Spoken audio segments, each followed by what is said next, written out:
വീട്ടിലെന്തോ ഒരു ഫംഗ്ഷൻ കഴിഞ്ഞപ്പോൾ ബാക്കി വന്നതാണ് ഈ ഒരു പേപ്പർ കപ്പ്. അപ്പോൾ ഇന്നത്തെ പരിപാടി ഇത് വെച്ചിട്ടാണ്. ആദ്യം തന്നെ ഒരു കാർഡ്ബോർഡ് പീസ് ഇങ്ങോട്ട് എടുക്കുക. അതിൽ 2 റൗണ്ട് കട്ട് ചെയ്തിട്ടെടുക്കുക. ഒരു വലിയ റൗണ്ടും ഒരു കുഞ്ഞൻ റൗണ്ടും. ഇതൊക്കെ എൻ്റെ പ്ലാറ്റ്ഫോം സെറ്റ് ചെയ്യാൻ വേണ്ടിയിട്ടുള്ളതാണ് കേട്ടോ. ഞാനെടുത്ത കാർഡ്ബോർഡിൻ്റെ തിക്നെസ് കുറച്ച് കുറഞ്ഞു പോയി. സാരമില്ല, കുറച്ചും കൂടി തിക്നെസ് ഉള്ള കാർഡ്ബോർഡാണ് നിങ്ങളെ കയ്യിലുള്ളതെന്നുണ്ടെങ്കിൽ കുറച്ചും കൂടെ ബെറ്റർ ആവും. ഇനി അതല്ലാന്നാണെങ്കിൽ 2 റൗണ്ട് എക്സ്ട്രാ വെട്ടിയിട്ട് അത് കൂട്ടി ഒട്ടിച്ചു കൊടുത്താലും മതി. ഞാനിപ്പോൾ എന്തായാലും ഇവിടെ ഒരു വലിയ റൗണ്ടും ഒരു കുഞ്ഞൻ റൗണ്ടും കട്ടൗട്ട് ചെയ്തിട്ടുണ്ട്.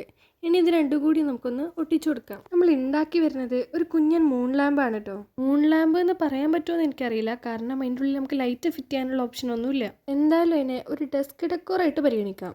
ഇനി ഒരു കുൽഫി സ്റ്റിക്ക് ഇങ്ങോട്ട് എടുക്കുക. അതിൻ്റെ 2 എൻസിലായിട്ട് ആ പേപ്പർ കപ്പും പ്ലാറ്റ്ഫോമും ഒന്ന് കണക്ട് ചെയ്ത് കൊടുക്കുക. കുൽഫി സ്റ്റിക്ക് തന്നെ വേണമെന്നൊന്നുമില്ല, എന്തെങ്കിലും ഒരു സ്റ്റിക്ക് ആയാലും മതി. ഇപ്പോൾ ഒരു ലാമ്പിൻ്റെ ലുക്കൊക്കെ വന്നില്ലേ?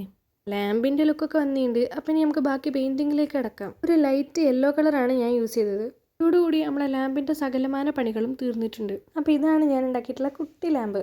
വീഡിയോ ഇഷ്ടമായ ലൈക്കും ഷെയറും സബ്സ്ക്രൈബും ഒന്നും മറക്കണ്ടേ.